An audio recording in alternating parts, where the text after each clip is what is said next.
Sandeep, it's a pleasure to welcome you. Thank you. Congratulations, 60th anniversary of the IIT Bombay. Thank you very much. You have been a founding member of the IIT Bombay Heritage Foundation. It'll be interesting to learn how this came about and what has been your role in promoting the causes for IIT Bombay. So way back in the mid-90s, when the Indian diaspora was not as big as it is today, we had a few IIT Bombay alumni here. And as you know, it's a fraternity. So we got together and we thought, hey, we should do something to kind of help network here. And that was also the time when IIT was going through a funding crisis. So Professor Sukhatme, the director of IIT at that time, visited here and said our budgets are frozen. At that time it was 92 crores a year is what the IIT budget was frozen at. So he said, we want to raise more funds from alumni in the US. So that's how the idea of the IIT Bombay Heritage Foundation started. And a few of us got together and worked with the regulatory systems here, formed a 501c3. And since then we formed the IIT Bombay Heritage Foundation. So over the last 22 years that the foundation has been around, we've raised, so we did 2 or 3 things. One, we created a very strong database. So we maintain the database of the full 47,000 alumni around the world. We provide a virtual web portal where alumni can communicate with each other. We provided everybody at IITbombay.org address. We have done countless events. So roughly we do about 60 events in the US every year. So the US body is about 10,000 strong. And in addition to all this, we of course help IIT raise funds, do research collaborations. So a couple of, if I may mention a couple of points of success stories. We've raised about $50 million so far in the history. I would say from an industry collaboration perspective, one of our shining glory is applied materials, collaboration with applied materials. So applied materials established a nanotechnology lab at IIT Bombay. They donated $10 million worth of equipment. And today, 30 employees of applied materials actually work at IIT Bombay doing research collaborations. So that I think is the kind of, so it helps. And if you talk to Nalamsu, who's the Chief Technology Officer at Applied Materials, he says this is among the shining examples of their success in terms of any collaborations anywhere in Asia. And as you know, they have a very, very large footprint in Asia. So we are very proud of that. And one other program that we started, which benefits IIT quite a bit, is the FAN program, which is the Faculty Alumni Network, where we help IIT recruit faculty members. So way back in 2003, when the retirement age of IIT faculty was 58 actually, and IIT was expanding, and the first set of faculty members were about to retire. So 30% faculty members were going to retire in 5 years. So the director said, hey, we want to really hire faculty members. So that's how FAN started. So we did a research in 2003, roughly 600 people of Indian origin were graduating from various US universities with a PhD. And that was a target market who could potentially go back to be faculty members. So that's how FAN was born, where members here are alumni who were in administrative positions, deans or chancellors at various universities in the US. We got together and basically launched FAN. And the first event, which was held again in the Bay Area, in 2003 in Palo Alto, we had 120 people, PhDs and others from around the country fly in here. We did interviews, and as unusual as it sounds, because IIT does have to follow procedures and bureaucracy, they made contract appointments on the spot to 10 faculty members. And since then, this year, yesterday at Stanford, we had our 12th FAN event. Since the 2003 launch event. So those are 2 or 3 or 4 activities that we end up doing for the IIT Bombay Foundation. So that brings me to the next question, which is the faculty recruitment. You want some good people from here to go to India and teach there, because research has been, I think, a pain point that's been trying to address for the last so many years. What compels them to go to India? Because they are here, good jobs, good institutions.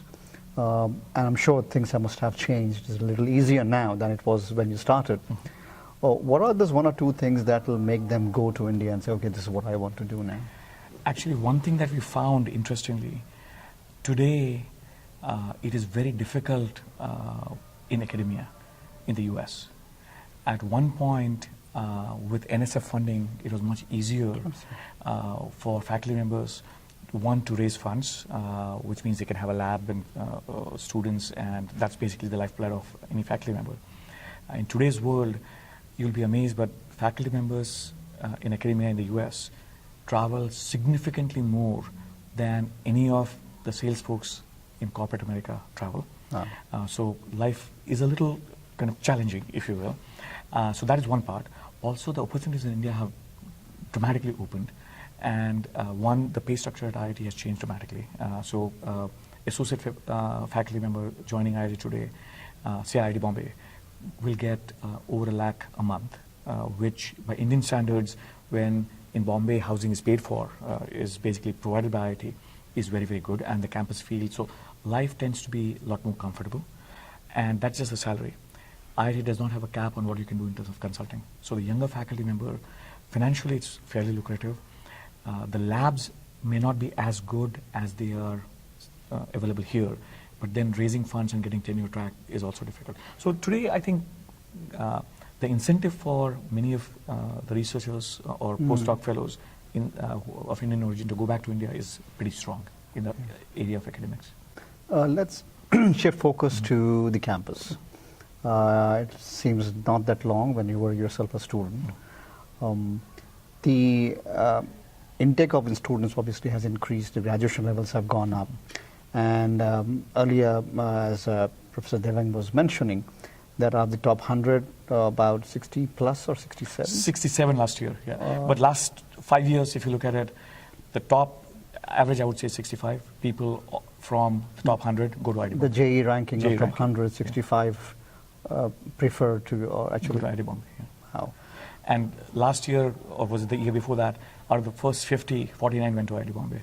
So we are still trying to find who the lost soul is, who did not come to IIT Bombay. So what do you think? Obviously, you will have a biased opinion because you're an alum of IIT Bombay. But compared to other top 4, the original among the 5, or say, what compels them to come to IIT Bombay? How is it different? So I think, one, I think IIT Bombay is blessed in terms of location. Bombay being the commercial capital and the financial capital of the country. So that does help. Placements tend to be very strong. The awareness of students from that perspective of what's going on around, be it practical training, be it other things, is a lot higher. So that definitely helped. In fact, today even faculty members prefer to go to Bombay because most of the younger faculty members, they're dual income families. So spouses also, it's very easy for them to find a job in Bombay. And Delhi also is now, I would say probably Delhi is number 2, primarily because of that reason. And Madras would probably be number 3. So, wanted to ask you about your personal journey. You graduated undergrad from your campus in engineering. You are now leading a fund, you said, which is about roughly $600 million. That's a huge transition. Yes, it's been a fascinating journey, and something that I always tell my kids, what IIT teaches you, and that's what you should get out of your engineering education, both are doing engineering in the US, is problem-solving skills. So what IIT really teaches you is problem-solving skills. So it doesn't matter what your major is. So my major was mechanical engineering. At Berkeley, I did masters in control systems. Then I got a job in software, and I worked about 8 or 10 years in the Valley in software and embedded systems, so as a system architect, so which is very techy work. And for the last 20 years, I'm managing money, and as you mentioned, I manage about 600 million in the public securities market, without any formal training in that area. So that's, I think, the beauty of, I think, what IITs and the education system in India provides to us. Yeah. So you said problem-solving skills, and others always have mentioned to me that fundamentals have always been very strong at IITs. And that's what, takes you forward when you come here. Transitioning, you mentioned your journey, and there are a lot of people that I know who have gone through similar routes. Just problem solving is enough, or do you think coming here changes you and prepares you for the better part or better portion of what life has to offer here? Because there are a lot of techies who come from IITs, but they don't reach and they don't adapt to this. So I'm trying to see, is it person to person, or is it a fair number of people who can adapt and then thrive and succeed? I think fair number of people. One thing is, in a way, IITs are kind of fortunate that they take the cream of the crop. So by definition, you're looking at people who, one, intellectually high IQ, but more than that, the IIT system, once you come into IIT, you realize everybody's bright. So people come from their own schools, they might be the toppers there. Here you are coming in among toppers, and you realize everybody's bright. So surviving in that competitive environment teaches you a whole bunch of skills.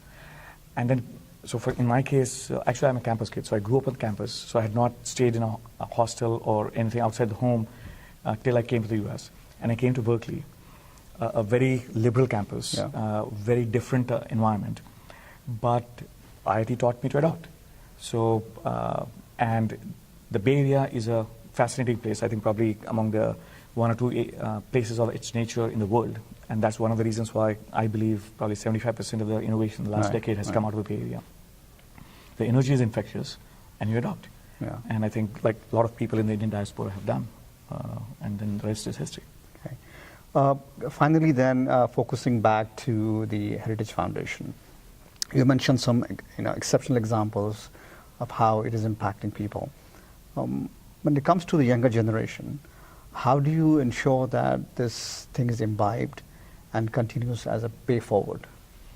So what we are trying to do, and it's a challenge, is one, try to see how we can get younger alumni engaged in the Heritage Foundation. When we came in the earlier days, one, the numbers were different. We did not have the social media. So this ended up being a very good means of networking and communicating with each other. Today, with social media available, a lot of alumni are able to connect and network with themselves without necessarily the need of an organization like the Heritage Foundation. So we provide a whole bunch of benefits. So just to give an example, we have every October a Freshies Welcome at Stanford in the Bay Area. So these are new students who come into the US in the Bay Area, either to study at Stanford or Berkeley, or they're coming, and that is, it's interesting that today the number coming straight to Facebook or Google for employment is higher than the number coming to study. Which in my time, 50% folks were this way, but today it's exactly the reverse. So all of them come in, so it's roughly a group of 50 to 75. We kind of introduce them to eminent alumni here, successful alumni. They come and give a talk, and these are very personal stories. They provide mentorship, we provide kind of help. So that's how kind of we bring them into the fraternity. And then the process kind of goes on. So we kind of reach out to them to kind of, one, say that hey, we are here, available for kind of helping you get set. And second, to bring extra energy into the organization. Right. I think it's a great job. I've had the pleasure of interviewing some really prominent people today. And it's a learning experience for me as well. I've been associated with this brand for the last 10 years, all like the IITs combined. But I didn't know about Bombay's own laurels and achievements. And thank you for the opportunity. It's a pleasure. And congratulations again. Thank you very much, Mateen. Really appreciate it. Thank you.